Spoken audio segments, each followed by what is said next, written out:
going on, everybody? Welcome to Chop and Brew. We're in the dining room with Paul Snackstick Fowler. What are we drinking, Paul Snackstick Fowler? We're gonna try Michael Dawson's Extraordinary Ordinary Bitter out of his Mashmaker book that I brewed for a club competition some months ago. How did the competition go? It went well. I wound up winning the comp with this beer, so it went over pretty well. How many other people entered? There was 4 or 5 entries, and Okay. me and another guy were close, but this one wound up winning out. So, cheers. Cheers, man. Yeah. It's just a nice, grainy, balanced beer. Yeah, and this came in at 3.3% finish. So, but it doesn't come off watery and thin like some low gravity beers are. This has got some body to it. It's been a really nice drinker, especially if I got to do something that day and I want to have a beer for it. I still got to function. This was really nice to have on tap.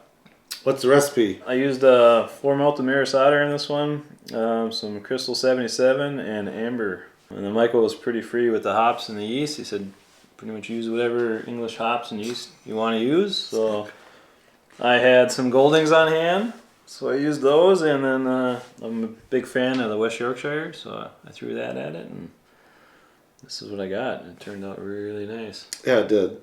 Extraordinary, ordinary bitter. Bitter makes you think, if you're an American, like, super IPA and hoppy. But in England, it means a whole other thing. Yeah. And it's a beauty on a beer engine. This would be a great beer to taste on a cask or a beer engine. I literally think you could drink it all day. Oh, yeah.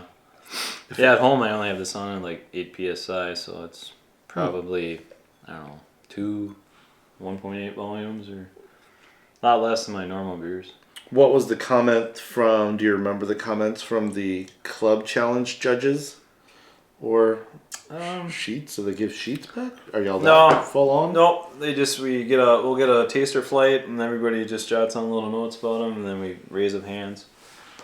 Who prefers what? And I just remember some people saying that the one I was up against came across too bitter. It kind of clashed with everything else going on, the bitterness. This one, he said it played better. Just like the whole water profile, or, I mean, the other guy might have had a little bit too much gypsum in it, so it was a little too drying or too bitter. I mean, because you do water stuff, always. Yeah, I brew at RO all the time, so I'm always building a water profile. This one, I think I threw a balanced one at it. Yep, so it's pretty much 1-to-1 for sulfite to chloride. It was really, really enjoyable. Thanks, Michael. Yeah, it's kind of biscuity and grainy.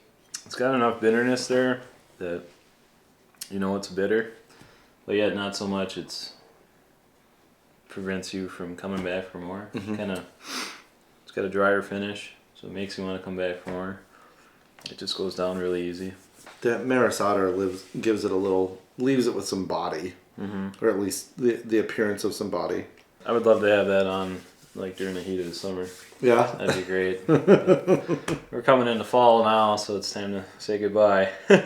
Well, if you want to make your own extraordinary, ordinary bitter, Michael Dawson, Mashmaker, hook your friends at Chop and Brew up with a little affiliate or finder's fee. If you go to bit.ly/Mashmaker Chop Brew, a little bit of this comes back to us. It's a holiday season, so if you've already got the book and you know a home brewer that might like it, if you've enjoyed the recipes, hook your home brewer friend up. Until then, chop for chop, brew for brew, brew for brew. Put it on a beer engine. We've got that pin in the garage. This might be a good one for lawnmower pin season. Or that I think we were talking about doing Weedy Brown on that too. Oh yeah.